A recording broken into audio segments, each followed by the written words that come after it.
আমি বানাচ্ছি গন্ধরাজি বোয়াল। গন্ধরাজি বোয়াল বানানোর জন্য আমি বোয়াল মাছ আমি নুন হলুদ মাখিয়ে আমি প্যানে তেল গরম করে ভেজে নিচ্ছি।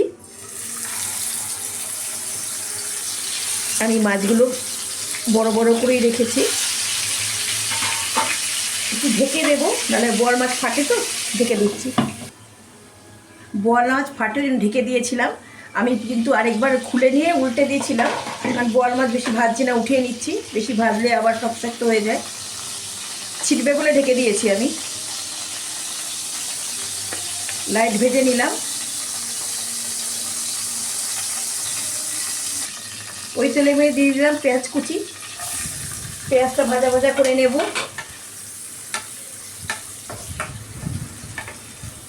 পেঁয়াজটা ভাজা ভাজা হয়ে গেছে। এবার এখানে দিয়ে দিলাম 1 চামচ আদা পেস্ট, 1 চামচ রসুন পেস্ট। এবার দিয়ে দিচ্ছি শুকনো মশলাগুলো, যেমন লাল লঙ্কার গুঁড়ো, মানে যেটা ঝাল, আর হলুদ গুঁড়ো। আমি আর কিছু মশলা দিচ্ছি না, গুঁড়ো মশলা।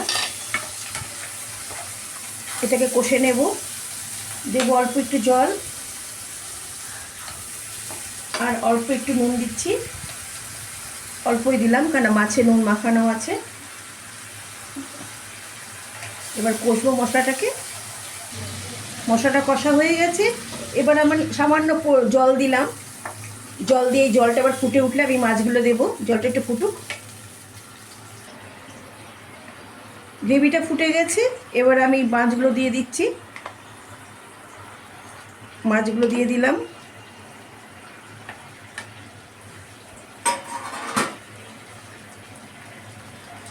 এবার আমি মাছগুলোকে উল্টে দিচ্ছি। সবকটা মাছ আমি উল্টে পাল্টে দেব।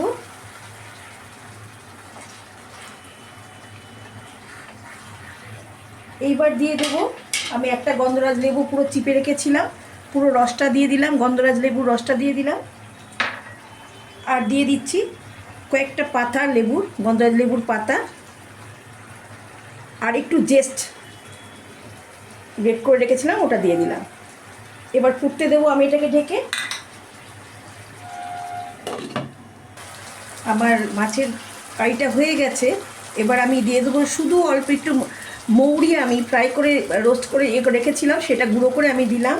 আর দিয়ে দিই দুটো কাঁচা লঙ্কা। আমি কিন্তু এতে কোনো আর মানে জিরে গুঁড়ো ধনে গুঁড়ো কিছু দিলাম না, তাহলে আমার গন্ধটা চলে যাবে। রেডি আমার গন্ধরাজ বোয়াল।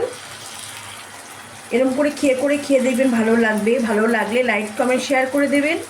সুস্থ থাকবেন, ভালো থাকবেন। ধন্যবাদ।